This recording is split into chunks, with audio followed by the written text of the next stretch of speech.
Di Mekah, sebelum cahaya Islam menyinari hati manusia, ada seorang pemuda yang dikenal semua orang karena satu hal, kemewahan. Pakaiannya selalu dari sutra terbaik. Minyak wangi di tubuhnya bisa tercium sebelum ia muncul. Langkahnya elegan, penampilannya memesona.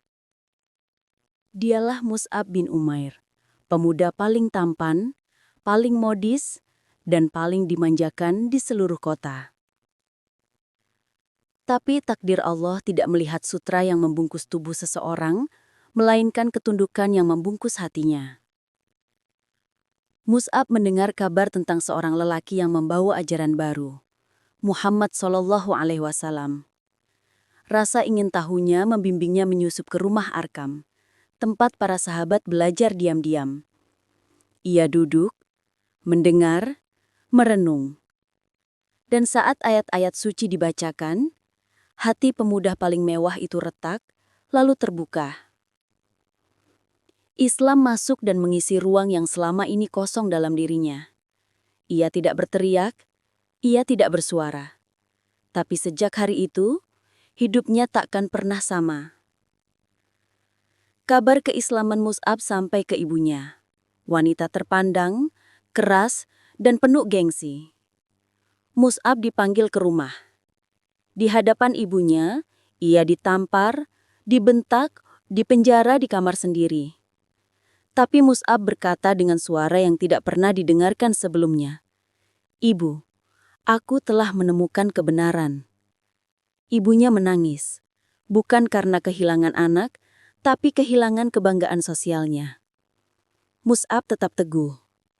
Dan saat ibunya mengancam tak memberi harta sepeser pun, ia hanya berkata, "Jika engkau menahan semuanya, Allah tetap akan mencukupiku."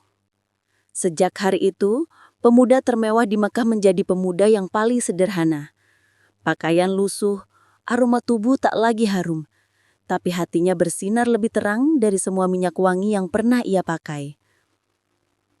Mus'ab mendapat tugas besar dari Rasulullah SAW untuk mengajarkan Islam di Madinah. Bukan Umar yang kuat, bukan Ali yang pahlawan, bukan Abu Bakar yang paling dicintai, tapi Mus'ab. Pemuda lembut yang dulu hidup bergelimang kemewahan. Di Madinah tutur katanya mengalir lembut. Ilmunya jernih, akhlaknya memikat. Dalam waktu singkat, satu demi satu rumah dipenuhi cahaya iman. Mus'ab berhasil menyiapkan kota itu menjadi tempat hijrah Nabi SAW. Ia menjadikan masyarakat kasar menjadi masyarakat penolong. Semuanya dengan kelembutan. Ketika perang Uhud terjadi, Mus'ab memegang panji kaum muslimin. Pedang menghantam, panah melesat. Mus'ab tetap berdiri. Saat musuh hendak menjatuhkan panji, ia melindungi dengan tubuhnya sendiri. Hingga tubuh itu roboh, tapi panji tetap tegak. Ketika Nabi SAW melihat jenazah Mus'ab, beliau menangis. Pemuda yang dulu memakai sutra termahal, kini bahkan tidak memiliki kain cukup untuk menutup seluruh tubuhnya. Jika ditutup kepala, kakinya terlihat. Jika ditutup kaki, kepalanya terlihat. Rasulullah berkata pelan, "Tidak ada di antara kalian yang lebih baik darinya." Dari pemuda tampan dan kaya, menjadi pemuda sederhana dan penuh cahaya. Dialah duta Islam pertama, pemegang panji yang gugur dengan senyum.